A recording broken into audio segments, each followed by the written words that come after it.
आमचे म्युझिक की शानदार प्रस्तुती।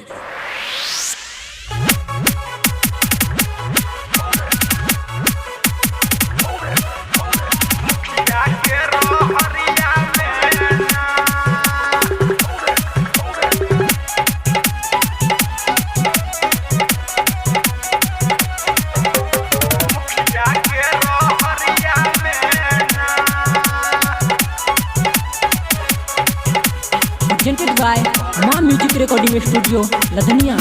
राजा गइल कमाए बहरी देवरा खोलेला रोज रोज सारी। राजा हो गइल कमाए बहरी देवरा खोलेला रोज रोज सारी।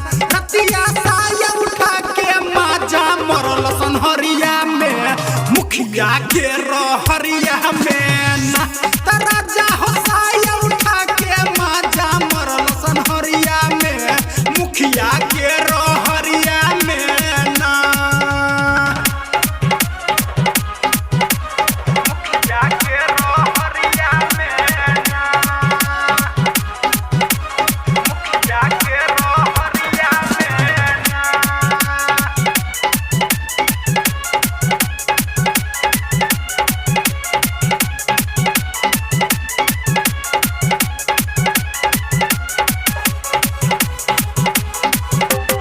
म्यूजिक बाय सरवन जी।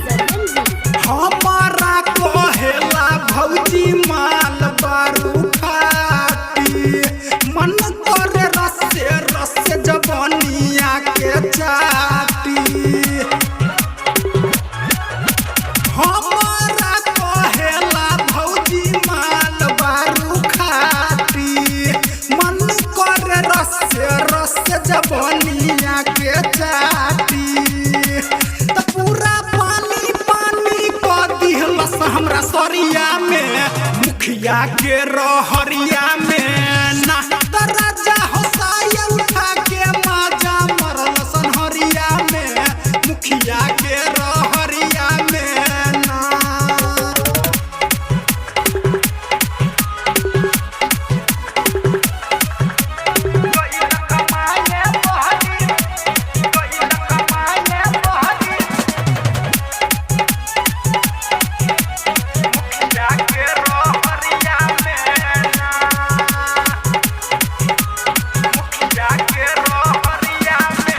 जहिया से चिखले बाओ कर रुके नाही लसी। रोज रोज खाता देवरा ताकत के संगोटी। जहिया से चिखले बाओ कर रुके नाही लसी। रोज रोज देवरा खाता ताकत के संगोटी। त हमरा धोके मरलस ढोरी के नीचहिया में मुखिया के रहरिया में ना। त राजा हो साया उठा के माजा मरल सनहरिया में मुखिया के रहरिया में ना।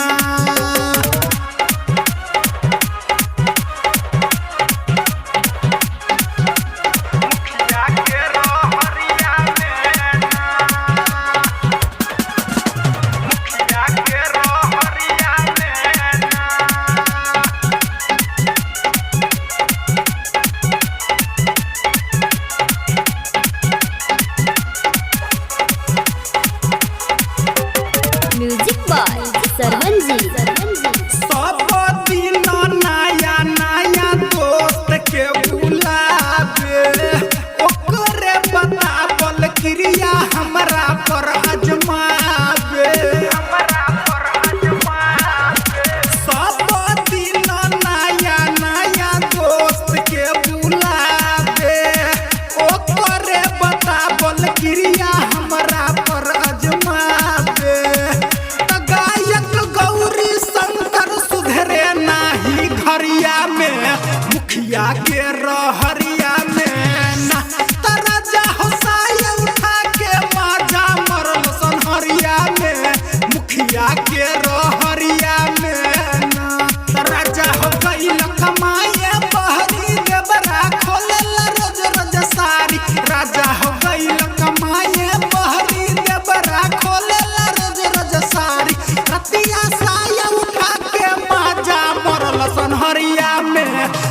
मुखिया के रहरिया में ना तरजा हो साया उठा के माजा मरल सनहरिया में मुखिया के रहरिया में ना। आमचे म्युझिक की शानदार प्रस्तुती।